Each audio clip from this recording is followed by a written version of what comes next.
Joining us right now, Representative Dutch Ruppersberger of Maryland joining us. Thank you so much for joining us, Congressman. Sure, it's good to be here. Well, would love to get your take on the Iran nuclear deal that was announced yesterday. Have you gotten enough details in your briefing? First thing, my background, I was the ranking member on the Intelligence Committee. Right. A member of the Gang of Eight. So I've been working on this issue for the last 10 years. I think basically what we have to do now is that, based on the law, it's Congress's role in the next 60 days to look at the deal and to make sure it is what we need to do. You know, it's better to have no deal than to have a deal that isn't good, but that's what we're looking at now. I think some of the important issues we have to look at is that, number one, until this occurred, until the actual deal came to fruition, Iran was 2 to 3 months from really putting a nuclear bomb in the field. What this agreement would do would move that to at least 1 year over a 10-year period, and it would also give us inspections and that type of thing. But it's too soon. We're going to go through hearings. That's part of the congressional process. I will say this though: Iran, they're bad. They export terrorism. I wouldn't trust them. I think you have to look at everything that they do, inspect everything they do, and always stay on top. And just because they're entering into a nuclear agreement doesn't mean that they're not going to continue to do the bad things that they've been doing in this world.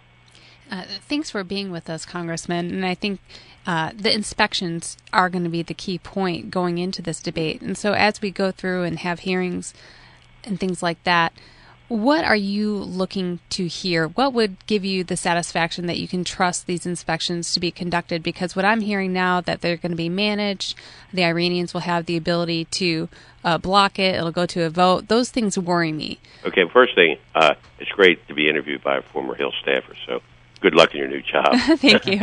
But basically, what we have at this point, and I'm going to be going to a briefing in the next 20 minutes with the Vice President, that from the agreement, the way that I look at it, my staff at this point, monitors will have 24/7 access to inspect any site that could be violating the deal.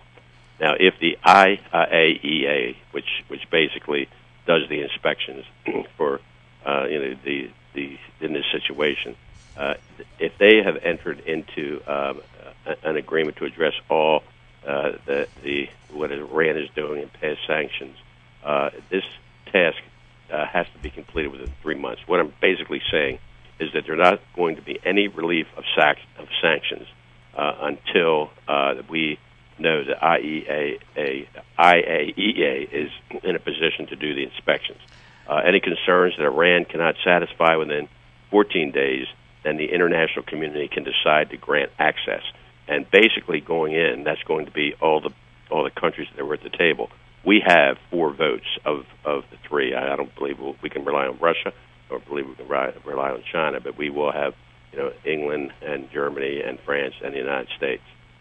Congressman Ruppersberger, you have been actually, I think, a very courageous and vociferous, outspoken critic of the regime in North Korea. Yes. I think your track record there is impeccable.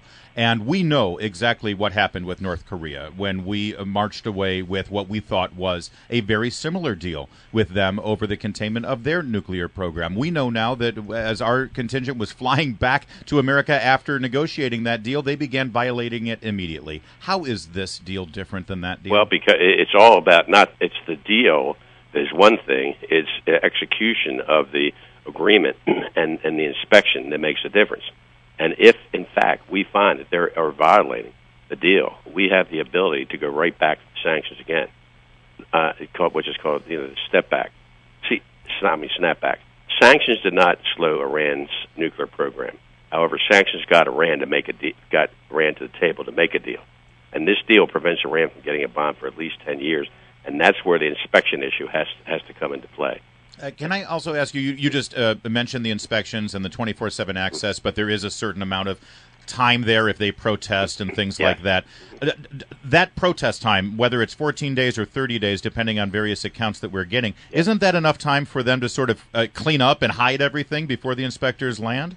No, we would hope not. And remember, let's say this, and I can't get into the specifics, but not only do we have the inspectors, but we have other countries, including ourselves, who have very good intelligence agencies too.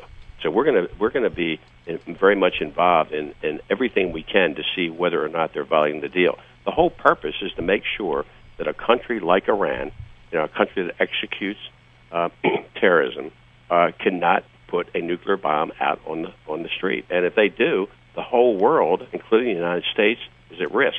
We support Israel, and we will. And that's my personal opinion.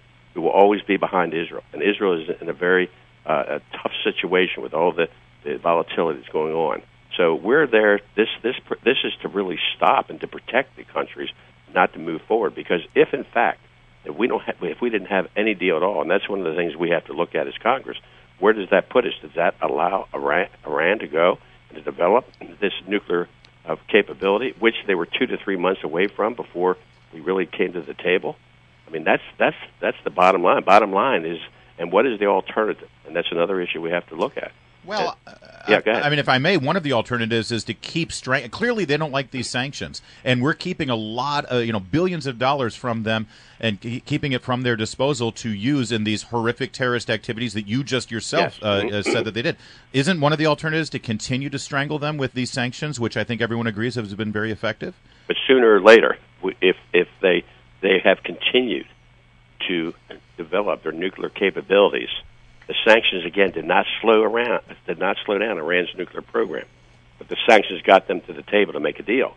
Now the deal is to make sure that we have the proper inspections, that we know exactly where they are and what they're doing. And if they don't, in the agreement we have the capability to move back and to go right back to the sanctions where they are. And remember, these sanctions are still in place. And they're not going to be suspended, until we have what we feel we need in place to be able to inspect whatever they are doing at all of their sites, and also their ability to enrich uranium, getting the materials they need away from Iran. These are all issues that are out there. Congressman, as you know, President Obama has threatened to veto any bill from Congress that would disapprove of this deal. I want to ask, do you think he should go forward with this deal, given that it carries such massive global ramifications, if in the end it is only supported by 1/3 of the House and Senate? That's going to have to be addressed later on. That's a good question from a Hill staffer, but let me say this. I think what the president is saying, he feels very strongly about the information he has, the intelligence that he has, that if we don't move forward and stop Iran from developing a nuclear weapon, the whole world is at risk. Yeah. Now, I can tell you, if he stays in that position, and I would hope that we would debate this and do what Congress needs to do, because this Congress, unfortunately, has not been able to resolve a lot of issues as we should. It's got way too partisan. Do you think 60 days is long enough to flesh all this out? I think that, yes. I think because this issue has been on the table for a long period of time since they've been at the table. I think now we have to review, and that's what we're doing, review all members of the agreement, review it with their staff, and then decide what we do. And remember, what the issue is, as far as the law is concerned, they have 60 days to review the agreement, and we can vote to approve the agreement, disapprove the agreement, or we can decide not to vote. And not voting essentially is a tacit agreement to the agreement. Exactly.